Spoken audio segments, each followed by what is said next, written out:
My world once had a vibrant hue, a canvas painted with shared laughter and endless dreams. Sam was my everything, my anchor, my horizon. We built a life together, brick by painstaking brick, a foundation of trust and unwavering devotion. Or so I believed. Our mornings were filled with soft whispers and the aroma of coffee, our evenings with comfortable silences and the gentle touch of hands. Everything felt right. Everything felt solid. A fortress against the chaos of the outside world. I never imagined that inside those very walls a silent war was brewing, a slow erosion of all we had meticulously constructed. The subtle shifts began almost imperceptibly. At first, like shadows lengthening as dusk approached. Sam started working later. More often, meetings ran over time, unexpected calls interrupted our dinners.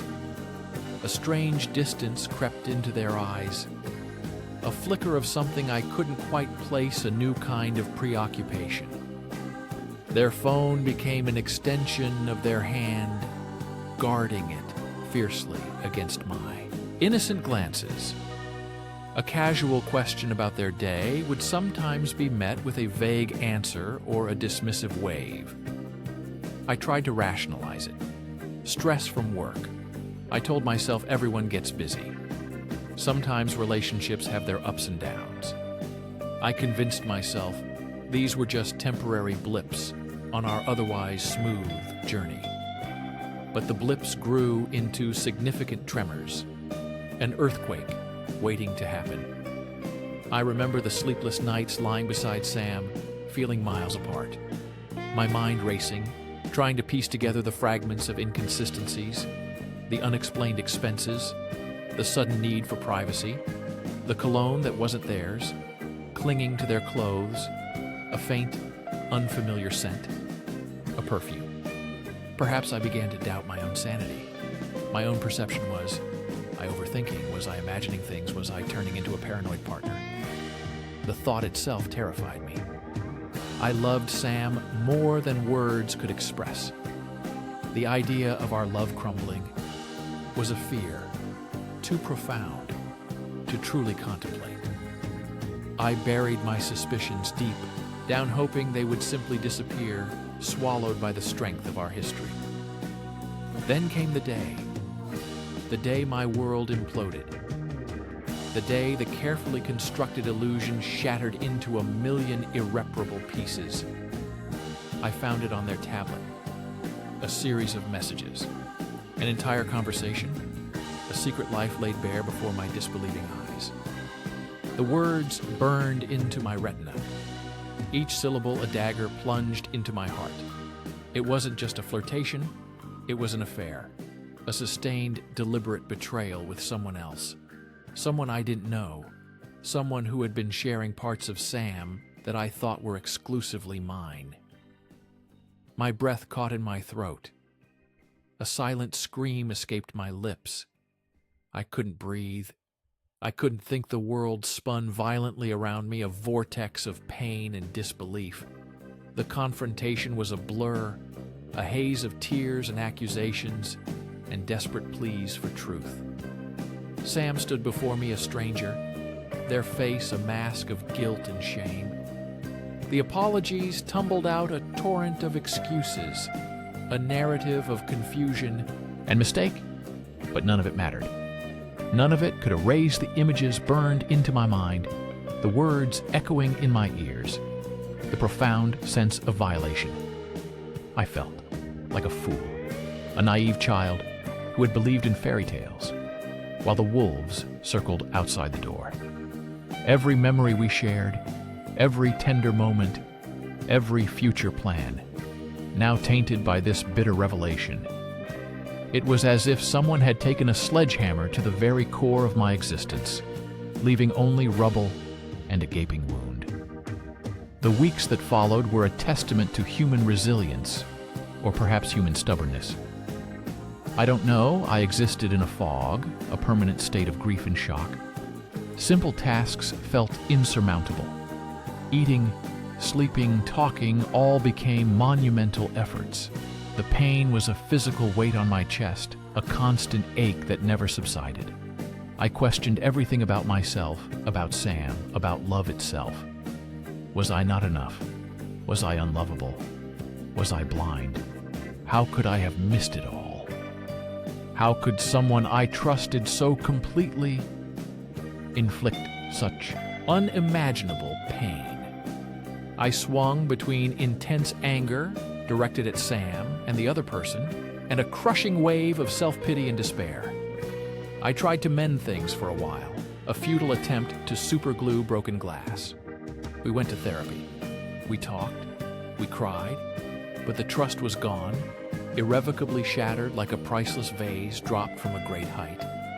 You can gather the pieces, you can try to reassemble them, but the cracks will always be there, visible, undeniable.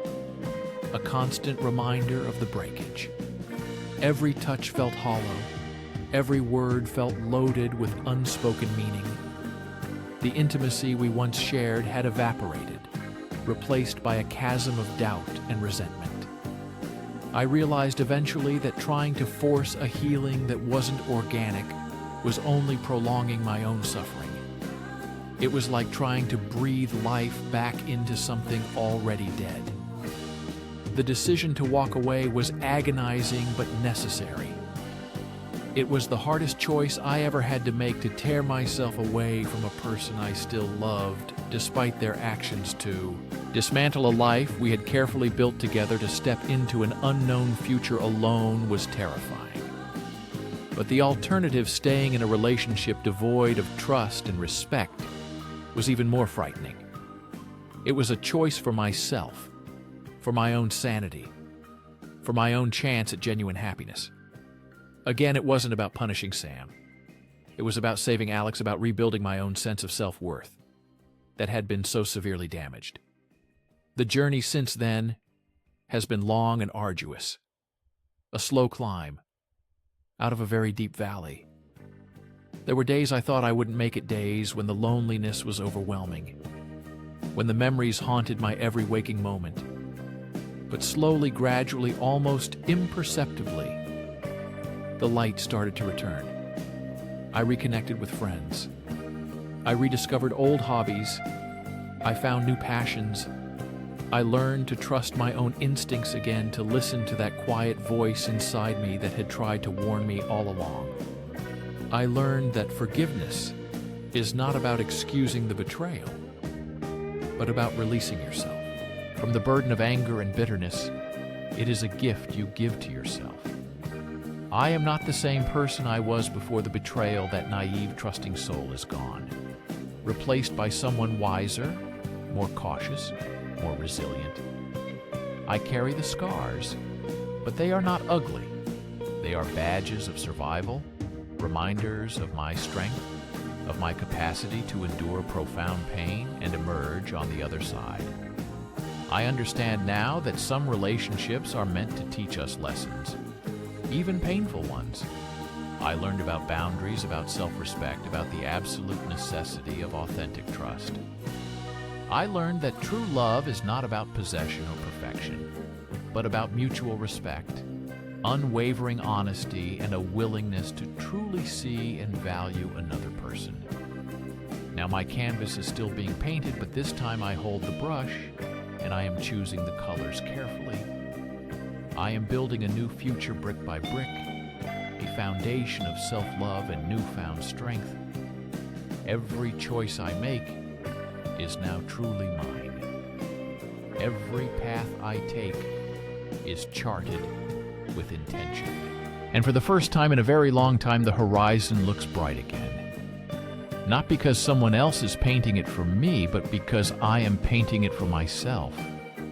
I am my own masterpiece, a work in progress, continually evolving, continually growing, continually learning what it means to be truly free and truly happy, without the need for external validation or the approval of others. My journey has been transformative. Even through the immense pain, it showed me the incredible power within myself. a power I never knew I possessed before. It has been a profound revelation.